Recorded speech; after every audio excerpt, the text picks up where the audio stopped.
Today we will start our introduction to normal distributions.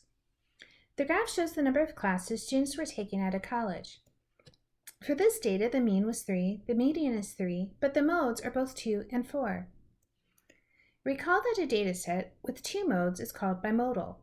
Looking at the same data as a line chart clearly shows the two peaks of the information gathered. This graph shows the finishing times for the 2010 Boston Marathon. Looking at the group data, you can see the most frequent finishing time is between 4 and 4.5 hours. That would be the mode. The median is 4 hours, 28 minutes, and 28 seconds, and the mean is 4 hours, 38 minutes, and 25 seconds. So all three of the mean, median, and mode are very close. Looking at the same data as a line graph gives us a rough bell-shaped curve. A big difference between the two graphs we have looked at being the one for the number of classes people are taking and the finishing times for the Boston Marathon are the types of data points being collected. There are two types of data points we should discuss, discrete and continuous. When looking at the number of classes a student takes, our answers are discrete, meaning there are a finite number of outcomes we can get from our survey. When looking at the times to complete the Boston Marathon, the results are continuous, meaning there are infinitely many outcomes possible for the event. Runners often look at completion to the second or even millisecond. For the data I shared with you, the fastest completion time was 2 hours, 5 minutes, and 52 seconds, and the longest time was 14 hours, 10 minutes, and 58 seconds. Discrete distributions have a discrete or countable number of variables or outcomes. Examples of discrete distributions could be the number of siblings someone has, the number of days worked in a year, a football team's score for a season. Continuous distributions have an infinite number of variables or outcomes. Examples could be the birth weight of a newborn or the time it takes to complete a term paper. Discrete distributions are easily shown using a bar graph, whereas continuous distributions are going to look more like some kind of curve. It doesn't have to be bell-shaped, but it will look like there are more outcomes. So let's decide if each example is discrete or continuous. A says the blood pressure of all employees at a hospital. B says the number of days it rained in Tampa Bay for a month. C says the shoe size of members of the Florida Orchestra, or D says the lengths of flights from LA to New York. So for A would be continuous. There are infinitely many different combinations of blood pressure results possible. For the number of days it rained in Tampa in a month, that's discrete. It can only be either 0 up to 31, say if it was a long month. How about the shoe sizes of members of the Florida Orchestra? Also discrete because we have a finite number of people on the orchestra, so we have a finite number of shoe sizes. But then the lengths from LA to New York would be continuous. Even though we think we roughly know how long it's going to take, there are changes because of weather, so it could change by a few minutes up to a few seconds depending on what happens that particular day. We've been all told that the normal body temperature is 98.6. If our temperature was like 98.7 or 98.4, do you think you're sick? Hopefully not. There's a range of values we think are acceptable, and these could be both above or below the normal temperature. So this range, both higher and lower, is the standard deviation. How sick we are is measured by how far away we are from the normal body temperature. So say a little off, like 99.3, is not a cause for alarm because it's in the normal range of temperatures for a well person. But a big difference, say like 104 degrees, is cause for concern because of how far away this temperature is from the body's normal. So what do we mean by normal? To start this topic off, I'll introduce you to the standard normal distribution. Pay attention to the word standard here.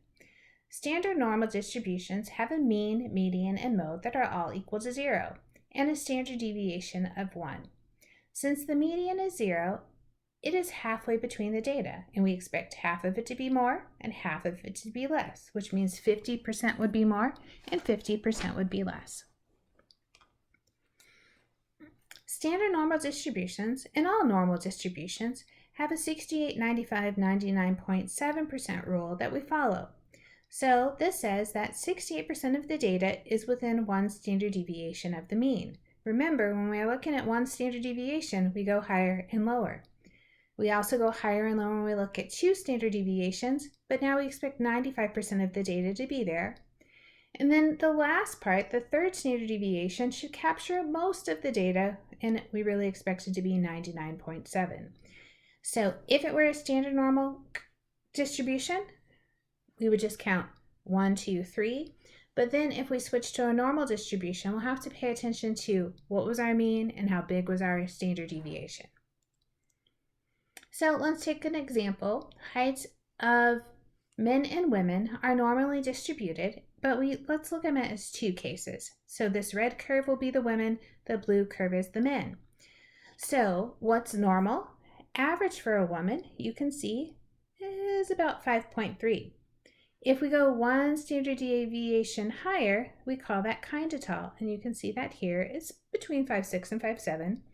2 standard deviations higher, which is somewhere between 5.9 and 5.10, that's considered tall. And then really tall, 3 standard deviations over, is a little over 6 foot. So we counted 1, 2, and 3 up, but you can see this continuous distribution, and we're counting by the standard deviation, which you can see looks like it's about 3.5 inches. Right. Same thing if we look at the men. The average is about 5'10", and then you can say, well, a little tall puts you close to 6'1", and then tall puts you a little over 6'3", and then extremely tall puts you at 6.6. Well, not really point. I want to say 6'6", not 6.6. Right. Notice each curve, the mean, median, and the mode are the same and marked with that circle. The other shapes mark the standard deviation for each gender. Let's talk about test scores. Let's say the test scores of a test are normally distributed with a mean of 80 and a standard deviation of 5. So 68% of the scores would be expected to be within one standard deviation of the mean. Since the mean was 80 and the standard deviation was 5, if I go one standard deviation lower, 80 minus 5 is 75. And if I go higher, 80 plus 5 is 85. So my one standard deviation of the mean would be 75 to 85.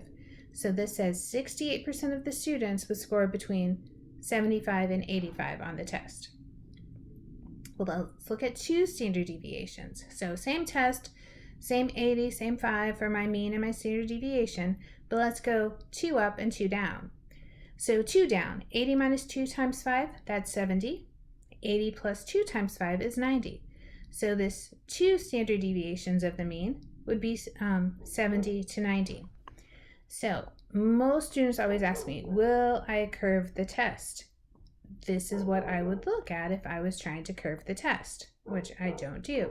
But it would say 68% of people should be within one standard deviation of the mean, which we just said in our last slide was 75 to 85. And then 2 standard deviations of the mean, which we just said 70 up to 90. This should be 95% of the students. So the curve is trying to capture what percent should fall within each of these ranges. So what would be more than 2 standard deviations of the mean? In our last slide, we said that 2 standard deviations up would be 90. So now I want to be over 90. So let me write my scores kind of in here for you to say this would be 90, right? We said 2 standard deviations higher than the mean would put me at 90, and I want to know what percent of people would make more than that. Here's what we're thinking. 2 standard deviations of the mean is 95% of the data, which means there's only 5% left. 5% left says 2.5% more should be on the right, 2.5% more should be on the left. So what percent of students would make more than 90 in this kind of situation? It would only be 2.5%. So let's switch test. Let's say we have a test that's normally distributed with a mean of 70 and a standard deviation of 8. So what score would be 1 standard deviation above the mean? Well, the mean is 70. The standard deviation is 8. So 78 is 1 standard deviation above the mean. So we know how to do that. What if we want to say 1.5 standard deviations above the mean? Same idea.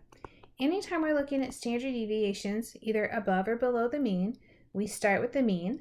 This says above, which means add. I have 1.5, and my standard deviation was 8. So now I'm going to have 70 plus 1.5 times 8, which gives me 82. Let's stay with that, and we still have our 70 for our mean and our standard deviation of 8, and we want to say, well, what score is 2 standard deviations, this time below the mean?